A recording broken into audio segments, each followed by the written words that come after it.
Well, the search goes on for answers tonight, months after a Frederick man with Down syndrome died in police custody after being forcibly removed from a movie theater because he didn't have a $12 ticket.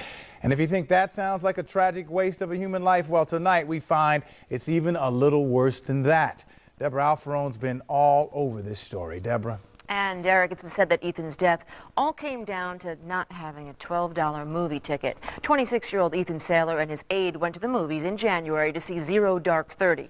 They bought 2 tickets. When it was over, the aide left to get the car, and Ethan went back in because he wanted to see the film again. He didn't have a ticket for the second showing. That's when 3 off-duty Fredericks County Sheriff's deputies removed him. As we now know, he died after a handcuff struggle and fall. And now we're finding out he may not have even needed a ticket at all.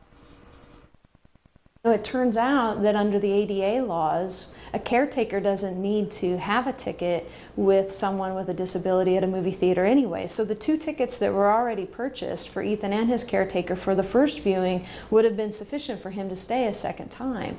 Maryland delegate and Democratic gubernatorial candidate Heather Mizeur has been an advocate for people with disabilities for years. Now she's fighting for Ethan, asking the governor to help. We can train our public safety officials and all of our public employees and the community at large to have a better understanding of how to address our neighbors that have intellectual disabilities. It was January 12th. The movie was Zero Dark 30. 26-year-old Ethan Saylor, a Frederick man with Down syndrome, went with his aide to this movie theater, then wanted to stay and see the film a second time. 3 off-duty Fredericks County Sheriff's deputies, moonlighting as theater security, handcuffed him, took him outside, and after a struggle and fall, Ethan was dead. The medical examiner ruled it a homicide. The autopsy says asphyxiation. The Frederick County Sheriff's Office investigated. A grand jury found no wrongdoing on the part of those deputies. Sarah Weir with the National Down Syndrome Society in D.C. is asking the governor for an independent investigation. Governor O'Malley, we need you to appoint a special prosecutor to look into Ethan's tragic death. It was a wrongful death. He shouldn't have been put in that situation.